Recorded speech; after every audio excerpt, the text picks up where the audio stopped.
주님께서 여러분과 함께 마르코가 전한 거룩한 복음입니다. 주님 영광 받으소서. 그때 예수님께서 제자들과 함께 카이사리아 필리피 근처 마을을 향하여 길을 떠나셨다. 그리고 길에서 제자들에게 사람들이 나를 누구라고 하느냐 하고 물으셨다. 제자들이 대답하였다. 세례자 요한이라고 합니다. 그러나 어떤 이들은 엘리야라고 하고 또 어떤 이들은 예언자 가운데 한 분이라고 합니다. 예수님께서 다시 그러면 너희는 나를 누구라고 하느냐 하고 물으시자 베드로가 스승님은 그리스도이십니다 하고 대답하였다. 그러자 예수님께서는 제자들에게 당신에 관하여 아무에게도 말하지 말라고 엄중히 이르셨다. 예수님께서는 그 뒤에 사람의 아들이 반드시 많은 고난을 겪으시고 원로들과 수석 사제들과 율법 학자들에게 배척을 받아 죽임을 당하셨다가 사흘 만에 다시 살아나셔야 한다는 것을 제자들에게 가르치기 시작하셨다. 예수님께서는 이 말씀을 명백히 하셨다. 그러자 베드로가 예수님을 꼭 붙들고 반박하기 시작하였다. 그러나 예수님께서는 돌아서서 제자들을 보신 다음 베드로에게 사탄아, 내게서 물러가라. 너는 하느님의 일은 생각하지 않고 사람의 일만 생각하는구나 하며 꾸짖으셨다. 예수님께서 제자들과 함께 군중을 가까이 부르시고 그들에게 말씀하셨다. 누구든지 내 뒤를 따르려면 자신을 버리고 제 십자가를 지고 나를 따라야 한다. 정녕 자기 목숨을 구하려는 사람은 목숨을 잃을 것이고 나와 복음 때문에 목숨을 잃는 사람은 목숨을 구할 것이다. 주님의 말씀입니다. 그리스도님 참여합니다. 앉으십시오. 참 예수님, 사탄아 물러가라. 사탄아 물러가라. 예수님께서 베드로에게 하신 말씀입니다. 이건 뭐 말씀이라고 하기에는 좀 그렇죠. 이건 저주이고 욕입니다.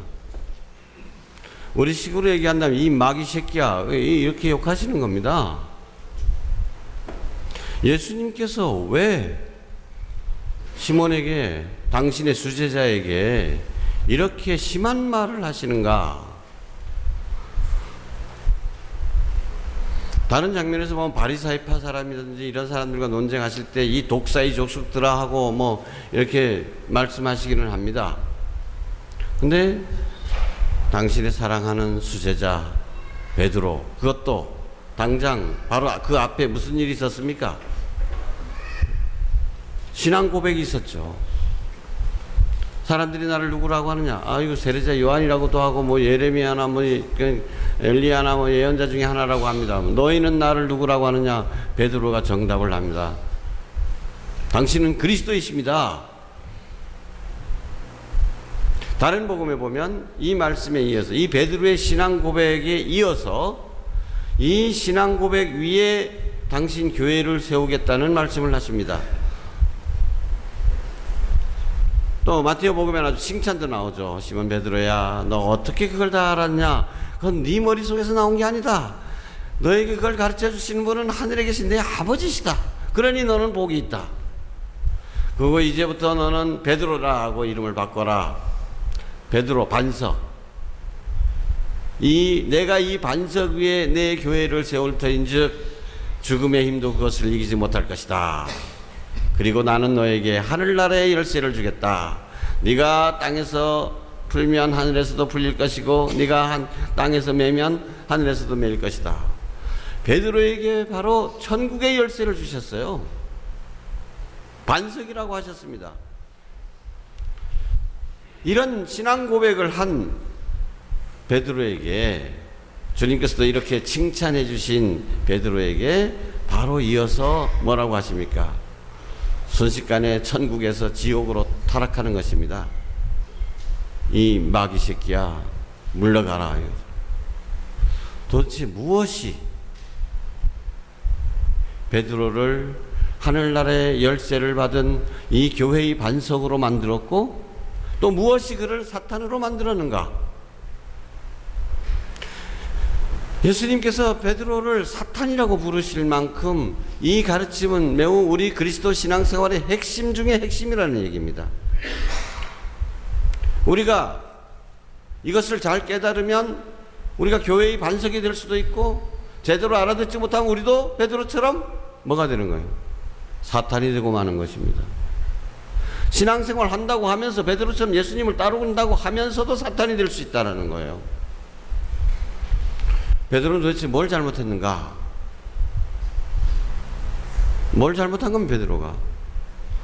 거의 예수님께서 이제 베드로의 신앙 고백을 받으시고 난 다음에 그런데 이 신앙이 무조건 나를 따르는 것이 아니라 너희 꼭 이해해야 될 것이 하나 있다.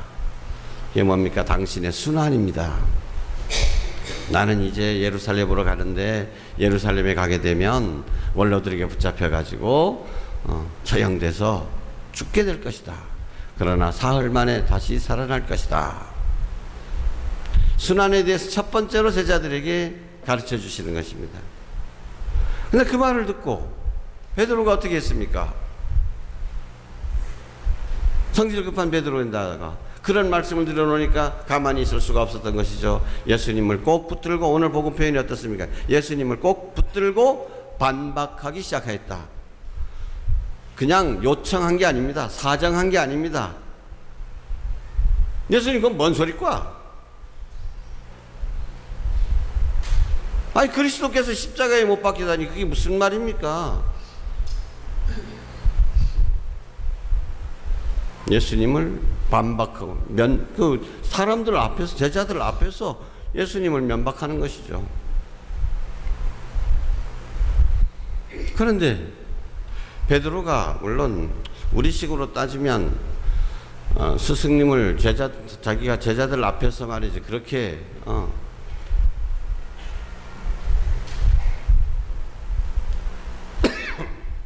면박할 수 있겠냐? 말투가 좀 공손하지 못했다. 뭐 이런 걸 트집은 잡을 수 있겠지만 그래도 이해를 할 수 있잖아요. 아 예수님 그래서 저 죽으시겠다 그러는데 아이고 경옥광 하고 보통 사람들처럼 아무 말도 못하고 눈치만 실시 살피거나 그러니까 베드로는 그래도 성질이 있는 놈이니까 그렇잖아요. 예수님 그건 뭔 말입니까? 그러면 안 됩니다. 예수님 죽으시겠다 그러는데 그래 잘 죽읍소 할 수 없지 마심. 아 이럴 수가 있습니까? 그게 칭찬받을 행동입니까? 차라리 베드로처럼 아이고 무슨 말씀입니까? 절대 그렇지 않습니다. 오히려 베드로 같으면 이렇게 얘기할 수도 있었을 겁니다. 예수님 당신이 꼭 죽으셔야 된다면 내가 대신 죽겠습니다. 그러면 예수님께서 베드로의 성격을 잘 아시는 예수님께서 베드로를 좀 위로해 주시고 격려해 주실 만도 하잖아요. 베드로야 난 무사 내가 네 마음 모르느냐. 그래도 참 나를 위해서 그렇게 하니까 고맙다마는 그래도 그건 아니다. 왜냐하면 내가 바로 이 일을 위해서 왔기 때문에 이렇게 베드로를 좀 설득시키고 이래야 되는데 뭐라고 하셨어요? 베드로 보고? 사탄아. 예수님께서 왜 이러시는 겁니까? 왜? 이걸 우리가 잘 알지 못하면 우리도 사탄이 될 수가 있다라는 건 정말 이거 엄청난 이야기입니다. 베드로처럼 예수님을 따른다고 하면서 예수님을 위해서 뭔가 한다고 하면서 사탄이 되어버릴 수 있다. 무엇일까요? 무엇이 교회의 반석일 수도 있고 사탄이 되기도 합니까? 우리 믿음의 내용입니다. 예수님께서 베드로를 이렇게 꾸짖으시고 난 다음에 다른 사람들도 다 불러가지고 제자들뿐만 아니라 같이 따르던 군중까지도 다 불러가지고 말씀하셨죠. 나를 따르려면 십자가를 지고 와야 돼. 자기를 버리고 자기 십자가를 지고 따라야 한다. 자기 목숨을 얻으려고 하는 사람은 잃을 것이요, 나를 위해서, 복음을 위해서 목숨을 버리는 사람은 생명을 얻게 될 것이다. 근데 보통 이것을 우리가 어떻게 받아들이냐. 베드로가 사탄이 된 이유는 십자가를 거부했기 때문이로구나. 십자가 없는 예수님의 부활만을 추구했기 때문이로구나. 편안하게 예수님을 따르려고, 그래서 좋은 것만 얻으려고 하기 때문에 사탄이 됐구나. 그래서 아이고 그래, 우리가 십자가를 잘 지고 가야지, 이런 식으로 알아듣는다면 예수님의 가르침을 단순한 윤리적인 가르침으로 전락시키는 것이 됩니다. 그렇다면은 예수님의 베드로가 사탄까지 될 이유는 없습니다. 무엇이 핵심일까요?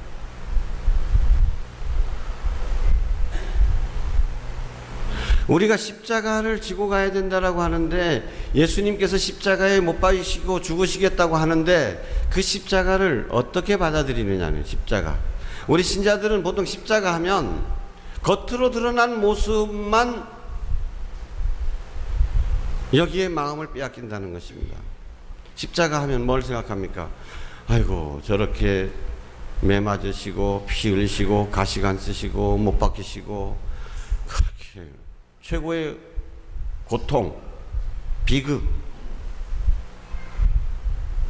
이것만 생각을 하죠. 그래서 예수님의 십자가를 지고 따라가야 된다는 말은, 그래 내가 일상생활에서 당하는 경제적인 어려움, 사회적인 어려움, 인간적인 어려움, 육체적인 어려움, 이런 어려움들을 내가 기쁘게 잘 참고 가야 된다, 이렇게만 받아버리는 거예요. 그러니까 예수님의 마음 안에 들어가지 못하는 것입니다. 뭐가 문제입니까? 우리가 예수님의 십자가를 바라볼 때 겉으로 드러나는 것이 아니라 그런 행동에 이르게 된 예수님의 마음, 예수님의 동기를 잘 알아듣고 받아들일 수 있어야 된다. 예수님께서 십자가를 지고 가셨다라는, 십자가에 못 박이셨다는 것, 누가 십자가를 못 박았고 십자가에 난 상처가 몇 개고 이것이 중요한 것이 아니라 예수님의 마음입니다. 왜 십자가에 죽으셨는가? 왜? 바로 우리를 위한 사랑인 것이죠. 예수님께서는, 하느님 아버지께서 우리를 이렇게 비참함 속에서 내버려 두지 않으시고 영원한 생명으로, 행복으로 이끌어 주시기 위해서 당신의 외아드님마저 아끼지 않고 십자가에 이르기까지 내어주셨다. 이런 지극한 사랑, 하느님 아버지의 지극한 사랑이 바로 십자가입니다. 하느님 아버지의 그 뜻을 받들어서 우리에게 오셔서 우리와 똑같은 인간이 되시고 십자가에 못 박이셔서, 나의 아버지께서는 너희를 이렇게 사랑하신다, 나는 너희를 이렇게까지 사랑한다, 이렇게 말씀하고 계시는 것입니다. 그런데 우리가 그 하나님의 마음은, 그 사랑은 제대로 알아듣지 못하고, 십자가 지고 가지 않으면 안 된다 그랬다. 그래, 나 이 십자가 지고 간다. 이거 지고 가지 않으면 나 천당 못 가. 이 십자가 지고 가지 않으면 내가 상을 받을 수 없어. 그래서 이 세상에서 내가 이 고통을 많이 받으면 하늘나라 가서 예수님 말씀대로 나 이 십자가 여기 이렇게 많이 졌으니까 나한테 천당 보내주십시오. 우리가 마치 천당문을 열 무슨 자격이나 취득한 것처럼, 당당히 무엇을 요구할 뭔가가 있는 것처럼 여기게 된다는 것. 여러분, 그것은 이방인들의 종교입니다. 그리스도교가 아닙니다. 다른 종교에서는 내가 하느님을 위해서, 절대자를 위해서 무엇을 하느냐, 기도를 많이 했느냐, 희생을 많이 했느냐, 봉헌을 많이 했느냐, 규율을 잘 지켰느냐, 잘 지킨 만큼 거기에 따라서 축복을 받습니다. 근데 우리 그리스도교는 어떻습니까? 우리의 행업에 달린 것이 아니라 하느님의 은총에 달려 있는 것입니다. 아무렇게 살아도 되느냐는 얘기냐? 그런 것이 아니라 이렇게 살면 그것으로서 하느님의 축복을 받아들일 수 있는 자격이 생기는 것이 아니라 그런 행동을 나의 이익을 얻기 위해서, 내가 영원히 살기 위해서, 내가 천당 가기 위해서 나를 위한 마음에서 하는 것이 아니라 하느님께서 먼저 베풀어 주신 사랑을 깨닫고 받아들이는 것입니다. 그렇게 깨닫고 받아들이니까 삶이 달라지는 것이죠. 십자가도 기쁘게 지고 갈 수 있게 되는 것이지, 십자가를 지고 가야 된다, 그래야 내가 복 받을 수 있다, 그런 마음으로 십자가를 지고 가면 그것은 하느님과 우리와의 타협입니다. 거래입니다. 내가 이렇게 할 테니까 주님은 나한테 욕을 주십시오. 우리 신앙생활에서 하느님 마음 안으로 들어가지 못하는 것들이 다 그런 이유. 하느님과 타협하려고 그럽니다. 거래하려고 그래요. 예수님 이번만 잘 해주시면 나가 열심히 성당 다니구다.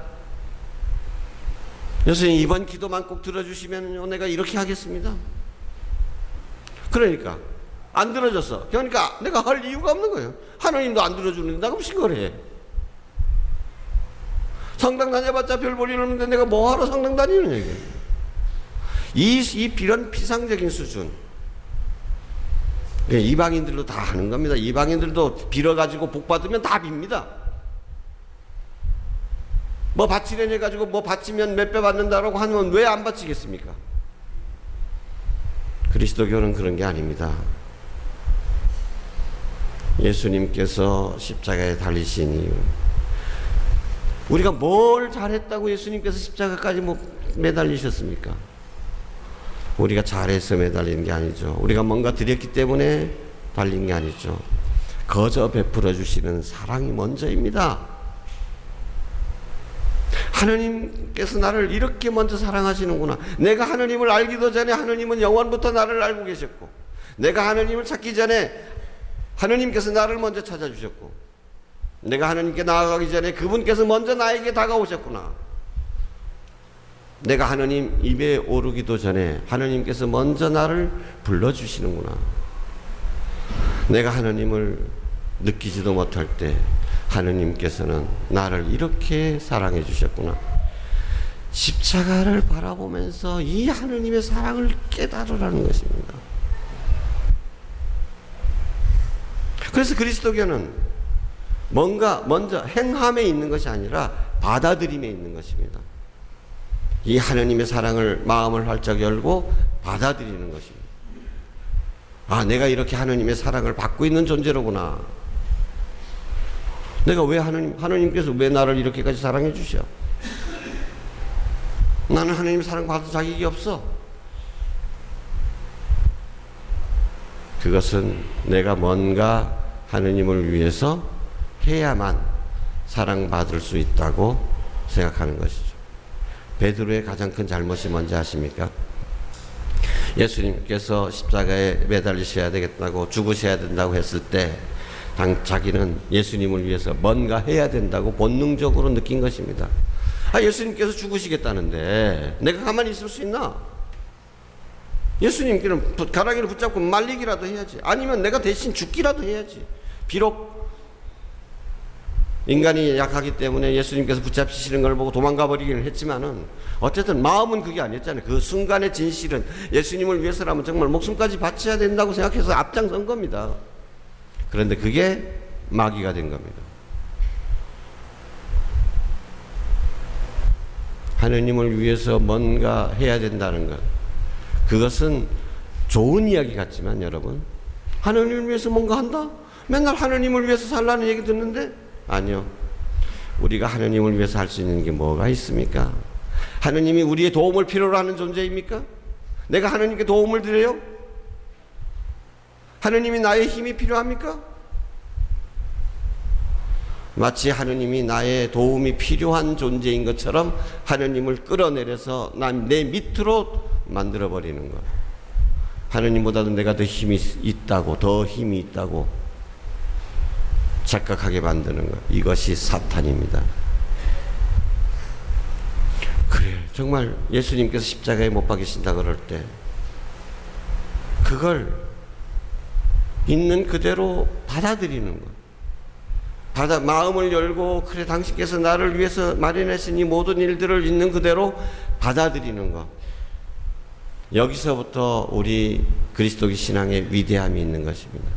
우리는 여기서부터 출발하는 것입니다. 이렇게 하느님께서 나를 사랑하시는구나.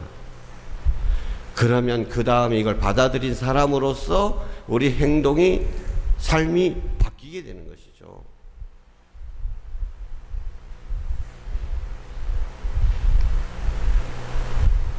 너는 하느님의 일은 생각하지 않고 사람의 일만 생각하는구나.